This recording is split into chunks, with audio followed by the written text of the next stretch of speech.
કેન્દ્ર સરકારના સફળતાપૂર્વક 11 વર્ષ પૂર્ણ થતાં વિકસિત ભારતના અમૃતકાળ સેવા સુશાસન ગરીબ કલ્યાણના સંકલ્પથી સિદ્ધિ કાર્યક્રમ અંતર્ગત એક પત્રકાર પરિષદનું આયોજન કરવામાં આવ્યું હતું, જેમાં ગુજરાત સરકારના નાણાં ઉર્જા પેટ્રોકેમિકલ્સ વિભાગના કેબિનેટ મંત્રી કનુ દેસાઈ, લોકસભાના દંડક વલસાડ ડાંગના સાંસદ ધવલ પટેલે સરકારના સફળતાની માહિતી આપી હતી.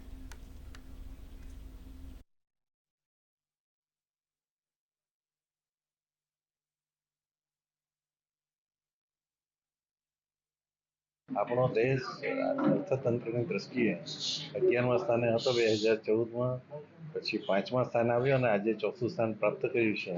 આવી અનેક સિદ્ધિઓ કે લોકોની સુખાકારીમાં વધારો થાય, દરેક લોકોની આવક વધે અને સાથે સાથે આપણો યુવાન સમગ્ર દુનિયામાં પોતાનું કૌશલ્ય બતાવી શકે એ માટે અનેકવિધ યોજનાઓ જેવી કે સેમિકન્ડક્ટર સમગ્ર તાઇવાન સિવાય ફક્ત ઇન્ડિયામાં બનવા જઈ રહી છે. આ ડિસેમ્બર સુધીમાં એનું પ્રોડક્શન ગુજરાતમાં થશે. આપણું ભારત દેશ ઇન્વેસ્ટમેન્ટ માટે પણ એકદમ પ્રાધાન્ય મળે એના માટે અનેક પ્રકલ્પો કરે છે, અનેક યોજનાઓ અને પોલિસી બનાવી છે. એના કારણે રેકોર્ડ તોડ એફડીઆઈ પણ ભારત દેશમાં આવી છે અને ઇઝ ઓફ બિઝનેસમાં આપણું ભારત દેશ વિશ્વમાં ઉપરના સ્થાન પર આવતું જાય છે. અનેક દરેક વર્ગોના માટે કામ કરે એના કારણે નરેન્દ્ર મોદી સાહેબ 3 વાર સતત પ્રધાનમંત્રી પૂર્ણ બહુમતી સાથે બન્યા.